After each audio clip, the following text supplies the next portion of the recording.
This is a winter parka, or a winter coat that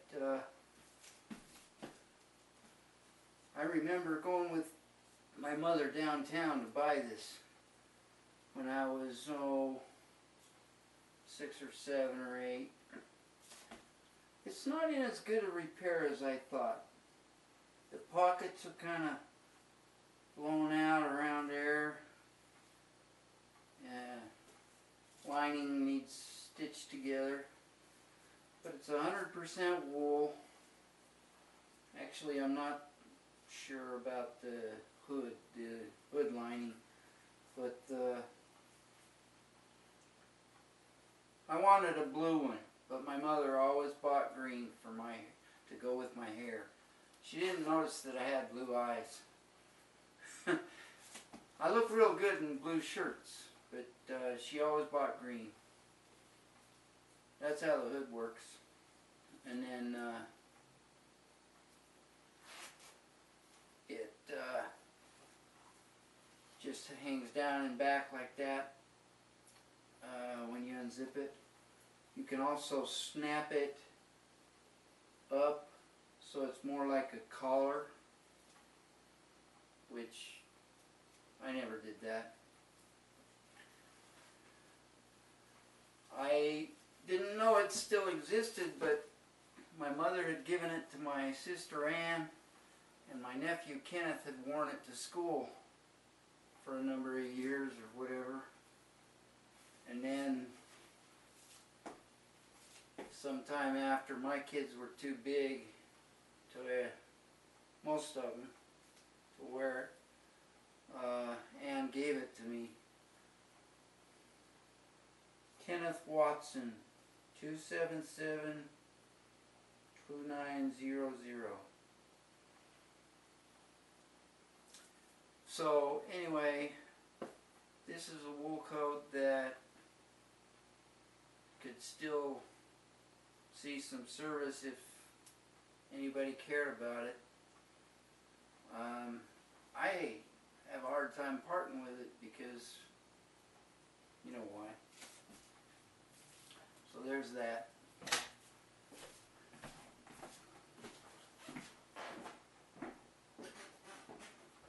I would not have a hard time parting with it if I were to give it to somebody, anybody who could use it for or wanted it for any reason. This is a sweater knitted by my girlfriend before I met your mother. It's heavy. It's the hottest sweater I've ever known. And I used to wear it in really cold weather. But it's kind of fallen apart now in spots. And it never really had much of a collar. You know, you always had to have a good scarf with it. But oh man, is it hot.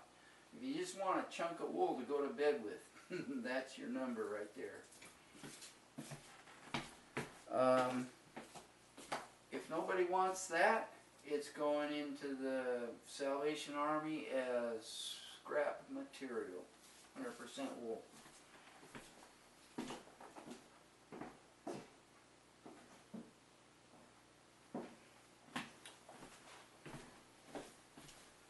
This is a Pendleton, 100% wool Pendleton dress shirt, short sleeve.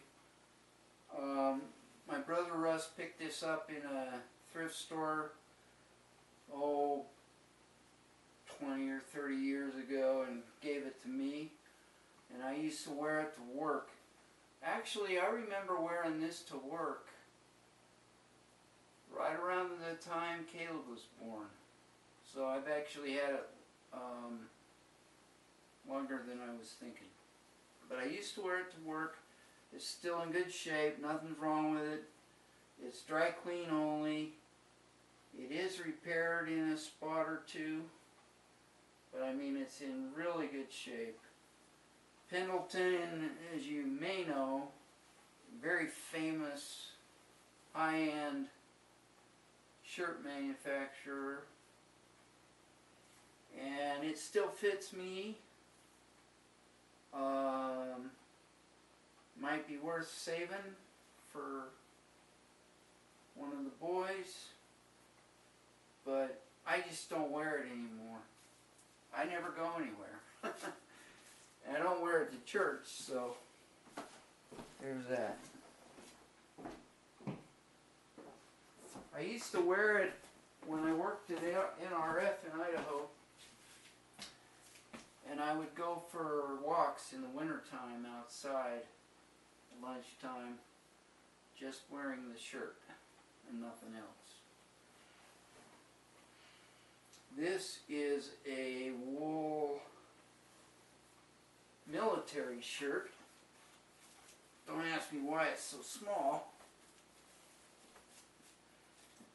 but that might be good, you know, if you're interested in the wool pants.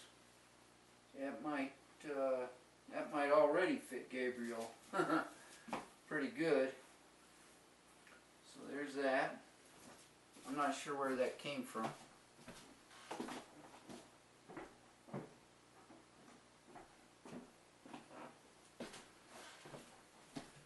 This is a quote-unquote kimono, or as they used to pronounce it, kimona. We're losing a button here, and so there's a gaping hole.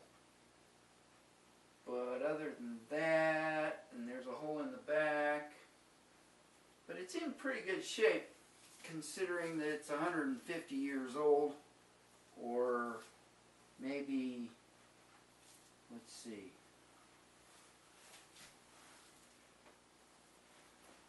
it might be 100 years old, or it might be 80 years old. Who knows? But it was my dad's when he lived at home. So, you know, it's at least 100 years old, I think. But it's a bathrobe. It's a 100% wool, 100% black bathrobe. It reaches down past my knees, almost halfway down my shin. Just the right sleeve length for me. I really should keep it, but I'm just not a bathrobe person. I mean, I wore it sometimes in the winter, but, you know, around the house, but I just don't use it that much, and, you know, it's just not something I need, so, but, anyway, that came from Ogden. Kimona. Kimona. They used to call it kimono. If you said kimono to a Japanese person, they would have no idea what you were trying to say.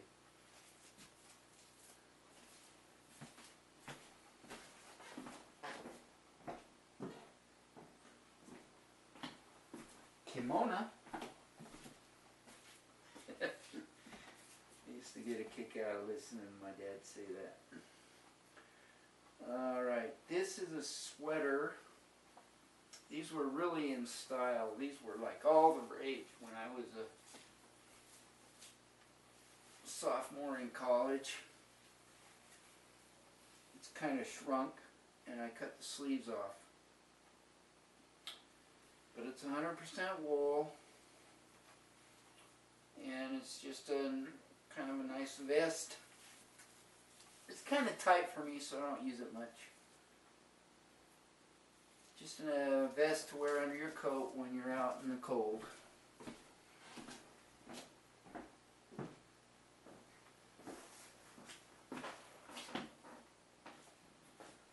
Looks like I'm still recording. This is my letter jacket from high school with the letter taken off.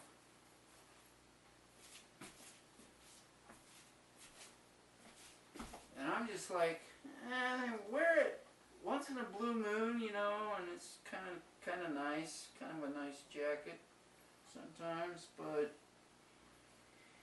I don't know, I just don't really need it. And by the way, everybody else's letter jacket is still here too. I'm not sure what I'll do with that, but I'm thinking of just giving it to the Salvation Army.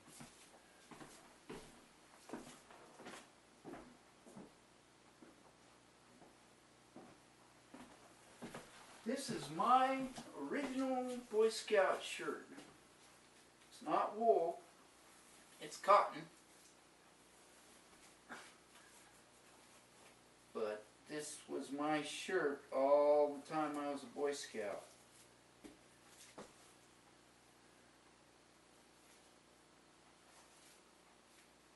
.444, Wilson Ward, Salt Lake City, Great Salt Lake Council.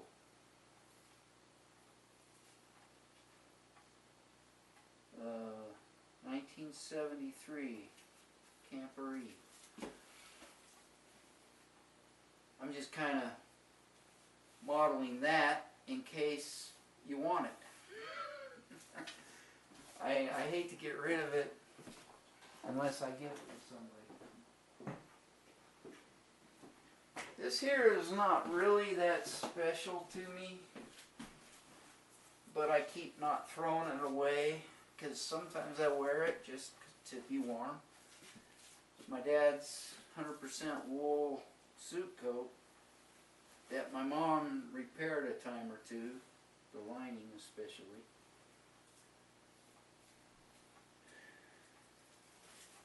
It's not anything, you know, I mean, you wear it, you look like a bum. It's just not that new.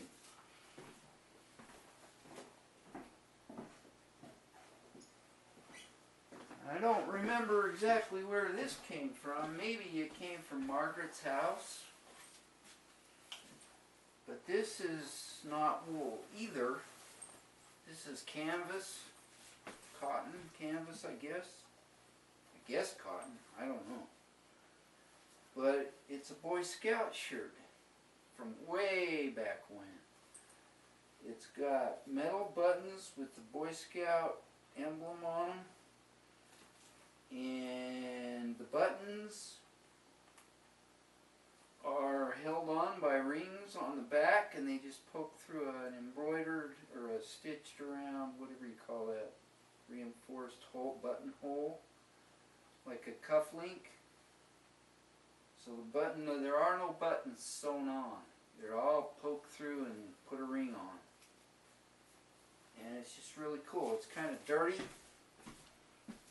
So I got this fancy stitching in back. And I don't want it. I don't need it. Somebody's going to be interested in it. Oh, it's got this really cool label sewn on the inside where you put your name and your troop number and you swear to be this and that, and it's hard to read. I don't know what all it says, but anyway, I look at this thing and I go, circa 1912 maybe?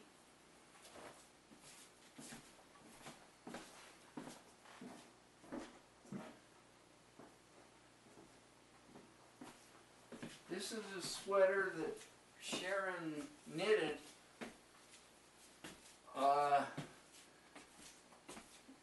You know, she was doing a lot of knitting here a couple years ago, and she knitted this thing. Just kind of, because she was knitting, and there was no stopping her, and she knitted this, and I wear it sometimes, but it's not my go-to sweater, so I'm just like, I don't really want to hang on to it. She does, unless somebody wants it. She's gonna, it doesn't have a front or a back, and it's not really, she didn't try to make it, you know, fit real, you know, I mean, it was just kind of a practice thing, but, maybe. So it's got no front or back, it's just the same front and back. And that's about it for the trunk wear. And now I'm going to reset the camera up a little different so I can show you the pants.